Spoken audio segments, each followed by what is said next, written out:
सभी सभी साथियों को जय वाल्मीकि, सभी प्रियजनों को जय वाल्मीकि, माताओं को, बहनों को, मेरे नौजवान साथियों को, बुजुर्गों को। आशा है आप सभी पर कमलेश्वर वाल्मीकि दयावान की कृपा होगी। प्रियजनों, आज ये आपके बीच में हम लोग एक बात लेकर आए हैं। अक्सर कुछ लोग हम लोगों को बताते हैं, सृष्टिकर्ता वाल्मीकि दयावान पर जब उंगली उठाते हैं तो वो पेरियार ईवी रामा स्वामी जी पर जरूर उंगली करते हैं, उनकी तारीफ करते हैं और अब कहते हैं कि पेरियार जी ने सच्ची रामायण लिखकर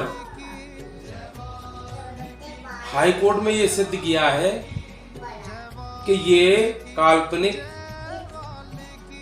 कहानी है। मैं इसका समर्थन करता हूं कि बिल्कुल रामा स्वामी जी ने सही लिखा। लेकिन पेरियार जी क्या कह रहे हैं इस सच्ची रामायण में, तार्किक बुद्धि से पढ़िए आप। वो कह रहे हैं कि चतुर ब्राह्मणों ने वाल्मीकि जो रामायण है उस पर चतुर ब्राह्मणों ने एक सूक्ष्म पर्दा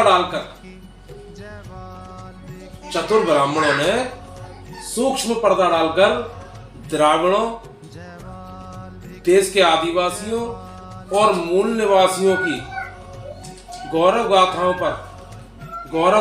पर को दबा दिया गया। उसके बाद एक मनगढ़ंत काल्पनिक रामायण बना दी गई, जिसका नाम रामचरितमानस है। आप भली भांति जानते हो उसको। और हम लोग इसीलिए घर घर जाकर ये बता रहे हैं, समझा रहे हैं सभी को कि रामायण में और रामचरितमानस का भेद को समझिए। हम किसको पढ़ रहे हैं, किसको सुन रहे हैं, ये जानना बहुत जरूरी है। और ये तभी जान पाओगे जब अपने प्रचारकों द्वारा अपने आदि धर्म, अपने इतिहास, सृष्टिकर्ता वाल्मीकि दयावान की शिक्षा दीक्षाओं को जब तक आप अपने प्रचारकों द्वारा, जो आदि धर्म प्रचारक पूरे देश में घूम रहे हैं, उनके द्वारा जब तक आप नहीं जानोगे तो आप पहचान नहीं पाओगे। पेरियार जी कह रहे हैं कि जो काल्पनिक रामायण जिसका नाम रामचरितमानस है, जो गोस्वामी तुलसीदास दुबे जी द्वारा रची गई, जिसमें झूठी मनगढ़ंत आर्यों की गौरव गाथाएं गढ़ी गई हैं, ये इसमें लिखा है। हम नहीं बोल रहे। जब तक हमने पेरियार जी को नहीं पढ़ा था तो हम भी पेरियार जी के दुश्मन थे। क्यों? क्योंकि कुछ तथाकथित अम्बेडकरवादी और नवबौद्धि सृष्टिकर्ता वाल्मीकि दयावान की छवि को धूमिल करने के लिए पेरियार जी को आगे करते हैं कि पेरियार को पढ़ो। पेरियार ने सच्ची रामायण लिखकर और कोर्ट में सिद्ध किया है कि काल्पनिक है। बिल्कुल सही है, बिल्कुल है। हम भी इस बात का समर्थन करते हैं कि पेरियार जी ने सृष्टिकर्ता वाल्मीकि दयावान की जो असली उनकी पावन कलम से लिखी हुई रामायण है, जिसको आज के दौर में रामायण के नाम से लोग जानते हैं, उसकी सच्ची जो लेखनी अपनी कलम के द्वारा उन्होंने सच्ची रामायण में निकाली, उनको बारंबार धन्यवाद। और उन्होंने ये खुलासा किया कि जो वाल्मीकि रामायण है वो असली है, उसमें द्राविड़ों, मूल निवासियों और देश के आदिवासियों की गौरव गाथाओं को दबा दिया गया, वो इसमें उजागर किया है। तो साथियों, कोई भी किताब लेकर आओ तो उसको पढ़िए जरूर, क्योंकि घर पर लाकर रख लेते हो, किसी प्रोग्राम में गए संविधान खरीद लाए, वहां तो ऐसा लगता है कि ये मानेगा नहीं। कई प्रोग्रामों में हमारे साथ भी जाते हैं, दिल्ली तक गए लड़के, और वहां पर दुकानों पे ऐसे खड़े हो जाते हैं, अरे साहब ये संविधान खरीदना है, संविधान देश का कॉन्स्टिट्यूशन है, ये इसको खरीदना पड़ेगा। हम सोचते हैं अब ये मानेगा नहीं, अब तो ये पूरा पढ़कर मानेगा, लेकिन पढ़ता कोई नहीं है। ऐसे ही एक अलीगढ़ में तथाकथित अम्बेडकरवादी ने हमारा जीना आराम कर दिया। हम सृष्टिकर्ता वाल्मीकि दयावान की शिक्षाओं को लेकर, शिक्षा और दीक्षाओं को लेकर अलीगढ़ पहुंचे, लोगों को जन जन तक पहुंचा रहे थे, तभी वो बीच में टपक गया और कहने लगा, अरे साहब ऐसे नहीं चलेगा, वाल्मीकि नहीं चलेंगे अलीगढ़ के अंदर, अलीगढ़ के अंदर तो अम्बेडकर जी चलेंगे। तो मैंने कहा साहब ऐसा है, कुछ ऐसी चीज हमें दीजिए जिससे बाबा साहब के बारे में हम और जाने, और हम वाल्मीकि को छोड़ दें और अम्बेडकर की बात करना स्टार्ट कर दें। क्योंकि ऐसे लोगों से उलझना तो बेकार है, ये चाहते ही हैं इनसे उलझो, अपना माइंड खराब करो और घर पे बैठो। एक दिमाग में गलत छवि बन जाती है समाज के प्रति, यार ये समाज काम नहीं करने देती, ये ऐसे लोग हैं। उसने एक बुक दी मुझे, जाति का संपूर्ण बनाने की, ये किताब पढ़ो, इससे पढ़ के काशीराम जैसे लोग पैदा हो गए। इस एक किताब को पढ़ के एक रात में काशीराम पैदा हो गए। बोला अच्छा ला दीजिए। हमने उसमें पढ़ा तो बाबा साहब कह रहे हैं उसके अंदर खुद कि धार्मिक और सामाजिक क्रांति से पहले राजनीतिक क्रांति समाज के अंदर नहीं आ सकती।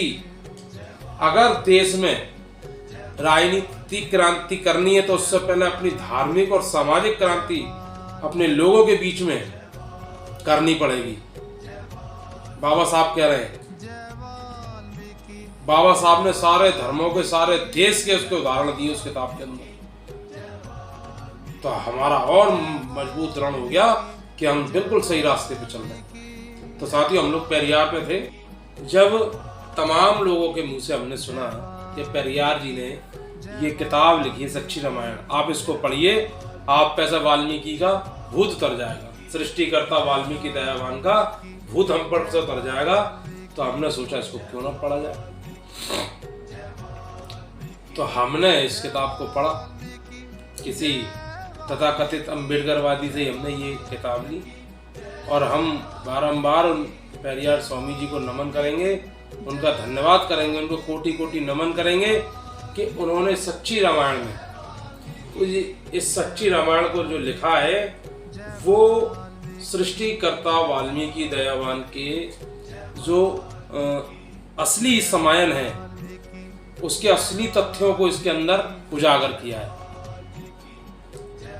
और जो नकली रामायण इस देश में प्रचलित की गई है, जिसका नाम रामचरितमानस है, उसके माध्यम से जो एक द्राविड़ों की गौरव गाथा और आर्यों की जो झूठी गौरव गाथाओं को बढ़ावा दिया गया है, जो द्राविड़ों की गौरव गाथा दबाई गई हैं, जो उनके इतिहास दबाए गए हैं, वो सारे उसके अंदर उल्टा कर दिया है। तो साथियों, केवल जय भीम कहने से काम नहीं चलेगा आप लोगों का, कुछ जानिए। केवल व्हाट्सएप और फेसबुक पर आपके माइंड वॉश करने के लिए जो लेख लिखकर एक ऑफिस से एक विभाग जो बना हुआ उनका IT सेल, पहले ब्राह्मण हमें गुमराह करता है, अब हमें एक नया ब्राह्मण जो हमें आ गया है, नवबौद्धि, वो हमें ब्राह्मण कर रहा है, गुमराह कर रहा है। तो मेरा आप सभी से ये निवेदन है कि आप सभी लोग बजाय फेसबुक और व्हाट्सएप यूनिवर्सिटी से और स्कूलों से ट्यूशन लिए बगैर इन किताबों को जो लाके आप घर पे रख लेते हो, इनको पढ़िए और इसको तार्किक बुद्धि से पढ़िए। इन किताबों को तार्किक बुद्धि से पढ़िए आप, ना कि अंधभक्ति की बुद्धि से। क्योंकि बाबा साहब को मैं मानता नहीं हूँ, मैं बाबा साहब को फॉलोवर हूँ, बाबा साहब का। और बाबा साहब को मैं उनके पद चिन्हों पे चलता हूँ। केवल जय भीम नहीं करता हूँ मैं, या हम नहीं करते, या तमाम और जो हमारे साथी हैं वो उनके फॉलोवर हैं, वो उनके वचनों पर चलते हैं। तो आप सभी से मेरा निवेदन है कि इस किताब को तार्किक बुद्धि से पढ़िए। जो मैंने आपको सारी चीज़ें बताई हैं कि जो सृष्टिकर्ता वाल्मीकि दयावान जी ने रामायण को लिखा है, उसमें बिल्कुल जो हकीकत बताई गई है उसको दबा दिया गया रामचरितमानस के माध्यम से, और रामचरितमानस को वाल्मीकि रामायण के तौर पर समाज के बीच में घुमाया जा रहा है। क्योंकि भी हम लोग अभी अमृतसर गए थे योगिमा पर्व में, इसी 2023 में 6 या 8 तारीख को दिसंबर को, जब हम आगरा के लिए वापसी हो रहे थे तो मथुरा से कुछ महिलाएं चढ़ी, मथुरा से कुछ महिलाएं चढ़ी। तो उनका जब उनसे मेरी बात हुई, वो बात कर रही थी धर्म की, और किसी समागम में वो लोग होने आई थी। तो जब हमारी बात हुई तो उन लोगों ने जब बताया कि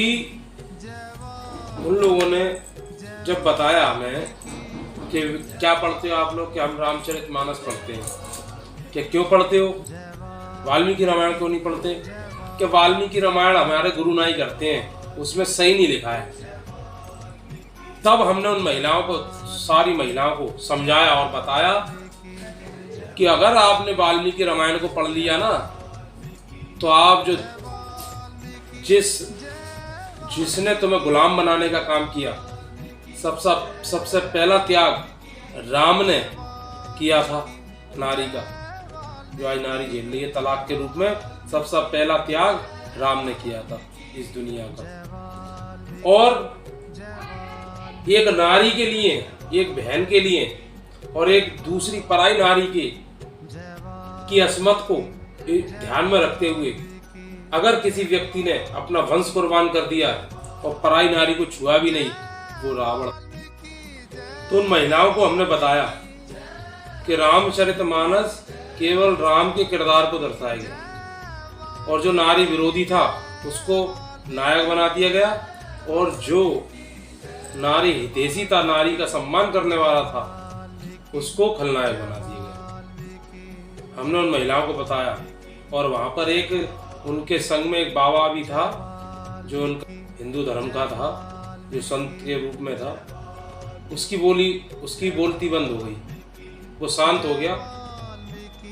हमने उससे तर्क किया वाल्मीकि रामायण पे, वाल्मीकि रामायण पे और रामचरितमानस पे, तो वो बिल्कुल शांत हो गया, क्योंकि उसको मालूम है कि ज़्यादा तर्क करूँगा तो क्या होगा, सारी बातें उखड़ेंगी और मेरी पोल पट्टी यहाँ पर खुल जाएगी। फिर आगरा आ गया तो हम लोग उतर गए। तो ये सारी चीज़ें जो इनके संत महंत जो गुरु होते हैं, वो भी वाल्मीकि रामायण को पढ़ने से मना करते हैं और रामचरितमानस पढ़ने की सलाह देते हैं। कई बार ऐसा हुआ, एक बार मैं एक बुक डिपो पर गया जिसमें मैंने कुछ बुकें लेनी थी मुझे, तो मैंने कुछ बुकों के नाम निकाला, मैं वहाँ पर खड़ा था।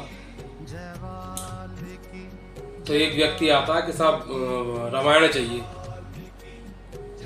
तो उसने बुक डिपो वाले ने वाल्मीकि रामायण की जगह, उसने कहा था वाल्मीकि रामायण दीजिए, उसने वाल्मीकि रामायण की जगह रामचरितमानस निकाल के दी। तो मैंने उसको रोका, भाई ये वाल्मीकि रामायण नहीं है, ये रामचरितमानस है। तो डिपो वाला कहता, भाई साहब आप ऐसा करिए महाराज, आप अपनी किताबें लीजिए और जाइए, यहाँ दुकानदारी क्यों खराब कर रहे हो। तो इनकी पूरी प्लानिंग है, दुकान से लेके जमीन तक, मंदिर तक, घर घर तक, जो रामचरितमानस को फैला रहे हैं, लोगों के दिमाग में वाल्मीकि के प्रति गलत भावना, द्वेष पैदा कर रहे हैं। क्योंकि रामचरितमानस में जो तुलसीदास दुबे, गोस्वामी तुलसीदास दुबे जी ने बिल्कुल गलत लिखा है, जो देश के आदि द्राविड़ों, आदिवासियों, मूल निवासियों, महिलाओं के लिए जो गलत लिखा है, वो सारे लोग जो अब कुछ अम्बेडकरवादी नवबौद्धि हो गए, वो उसको क्या सोचते हैं कि सारा कुछ वाल्मीकि ने लिखा है, ये सृष्टिकर्ता वाल्मीकि दयावान ने लिखा, लेकिन ऐसा नहीं है। ये जो उल्टा सीधा लिखा है, ढोल गवार शूद्र पशु नारी ये सब ताड़न के अधिकारी, और वो तमाम की झूठी गाथाएं वो गोस्वामी तुलसीदास दुबे ने लिखी हैं। लेकिन वाल्मीकि रामायण को बिल्कुल उलट कर दिया गया है, इसीलिए रामचरितमानस है उसका नाम। तो मेरी सभी साथियों से गुजारिश है कि ऐसे ही सारी जानकारी प्राप्त करने के लिए थोड़ा थोड़ा समय जरूर दें, जिससे कि हम आने वाले भविष्य में हमारी कौम का एक एक बच्चा अपने आदि धर्म को और सृष्टिकर्ता वाल्मीकि दयावान के शिक्षा दीक्षाओं को जाने, जिससे कि उसकी जो आस्था इधर उधर फैली हुई है वो अपने धर्म के लिए समर्पित हो, और कोई भी धर्म कोई भी मिशन तन मन धन इन तीनों से चलता है। तो सभी से मेरा निवेदन है, सभी साथी अपना सहयोग कहीं ना कहीं किसी न किसी रूप में प्रदान करते रहें। कि जो भी साथी जिनको घर गृहस्थी और काम धंधे परिवार से थोड़ी फुर्सत नहीं मिल पाती है धार्मिक सभाओं में और बैठकों में आने के लिए, उन सभी के लिए हमने एक YouTube पर चैनल बनाया है, भगवान वाल्मीकि अमृत ज्ञान सागर। तो आप सभी से मेरा निवेदन है कि हमारे चैनल को, भगवान वाल्मीकि अमृत ज्ञान सागर नाम के चैनल को सब्सक्राइब करें और बेल आइकन का बटन दबाएं, जिससे कि ये सारी जो जानकारी है अपने आदि धर्म की, जब हम लोग अपडेट करते हैं YouTube पर, तो ये सारी जानकारी आप लोगों को मिल जाया करें, जिससे कि जब भी आपको समय मिलता है सुबह दोपहर शाम, आप YouTube चैनल खोलकर ये सारी जानकारी जानते हैं, उनको आप लोग जवाब दे सकें। जय वाल्मीकि, हर हर वाल्मीकि।